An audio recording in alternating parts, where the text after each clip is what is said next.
Հին այստեղ է նաև Արշակ Սրբազանը։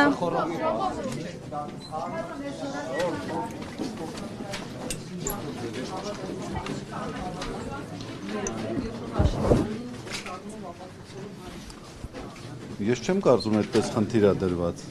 Մարդիկ կամավորաբար եկել են ամենայն հայոց կաթողիկոսին դիմավորեն եւ դա ընդհանրապես փաստ է։ Ես կարծում եմ ինքնին խոսում փաստ է։ Ինչ կասեք Փաշինյանի ստեղծած հանձնաժողովի մասին,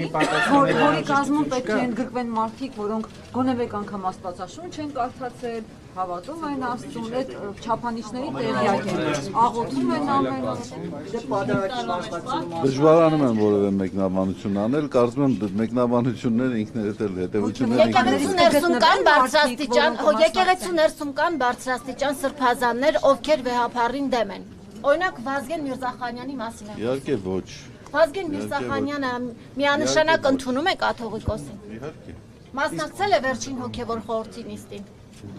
Դրանով ենք մենք պայմանավորում ընդունում թե ոչ։ Նիկոլ Փաշինյանի բացառում եք, որ հոգևորականներից կմասնակցեն Փաշինյանի հանձնաժողովին։ Ես ձեզ ասեմ, մենք ինքներս բազմաթիվ հարցեր ունենք եւ այդ հարցերը պատասխաններ չեն ստացել։ Ասում է անհերքելի փաստեր ունի, որ վեհապարը զավակ ունի։ Մենք հիմա դուք եք տրվում այդ հարցադրումները։ Ես հարցնում եմ իրար։ Մի հարցրեք, ուրեմն ես խնդրում եմ այն հարցադրումները, որոնք որ դուք խելամիտ չեք համարում, այդ հարցադրումները մի տարածեք։ Աննա Հակոբյանը խոսում է մանկապիղծ հոգևորականների մասին։ Այդ հարցերին բազմաթիվ անգամներ արձագանքներ եղել են։ Դա քրեական հանցակազմ է պարունակում իր մեջ, եթե նման տեղեկություն կա, կարող են դիմել համապատասխան մարմինների։ Ամբողջի միջոցով կաթողիկոսին հեռացնել հնարավոր կլինի։ Գիտեք, բռի ուժով ամեն ինչ էլ հնարավոր է անել, բայց ես կարծում եմ, որ մենք ապրում ենք, չէ՞, քաղաքակիրթ երկրում ենք, չէ՞ ապրում։ Բայց վերջին շրջանական պատգամավորները ասում են բոլոր սցենարները ընդունելի են ըստ էության։ Հատկապես քաղաքացիական բախումներ։ Գիտեք, մարդիկ լինում են իմ կարծիքով 3 տեսակ։ Առաջինը, որ